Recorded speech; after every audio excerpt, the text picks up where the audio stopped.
Республика җитәкчелеге тарафыннан күп нәрсә эшләнсә дә, юллардагы вазгыять куркыныч кала бирә, дип башлады сүзен премьер-министр урынбасары Шамил Гафаров. Бер кешенең үлеме дә гаилә өчен зур бәхетсезлек, ә монда 325 кеше вафат дип борчуын белгертте ул. В финансовом плане мы обеспечены лучше, а результаты у нас по сравнению с прошлым годом пока хуже.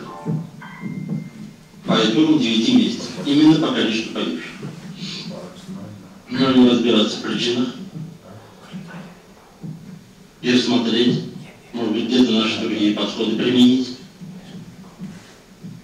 и улучшать нашу работу. Республиканың баш дәүләт инспекторы Ленар Габдрахманов сүзләренә караганда, һәлакәтләр корбаннарының 80% ике транспорт чарасы бәрелеп үлүчеләр, каршы полосага чыгучылар. Нурлаттагы хәл буенча эчке эшләр бүлеге җитәкчесе аңлатма бирде.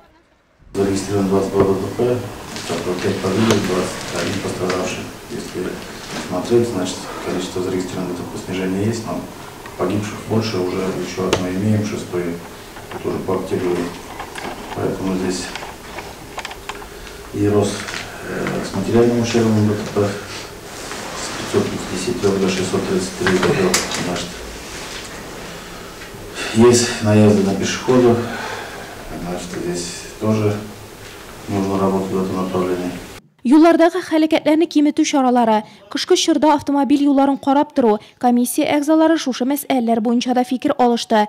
Юл хәрәкәте куркынычсызлыгы буенча район комиссиясе рәисе жауаплы затларны бу мәсьәләгә җитди карарга чакырды.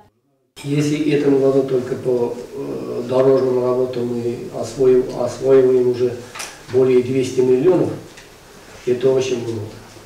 Но недостаточно, как это можно понять? Вот, если даже наши сельские школы возьмем, сельские вот дороги наши возьмем, есть те дороги, которые еще нет там разворота, есть дороги еще Турмая-Стумба, там очень плохо, хотя они там числятся ШПС. Тиз төшүче караңгылык, юеш юллар, түбән һава температурасы, көз юллардагы хәлгә үз корректировкасын кертә, ә алда кышы бар. Шуңа да комиссия утырышында каралган мәсьәләләр алдагы берничә айда да актуаль булып калачак.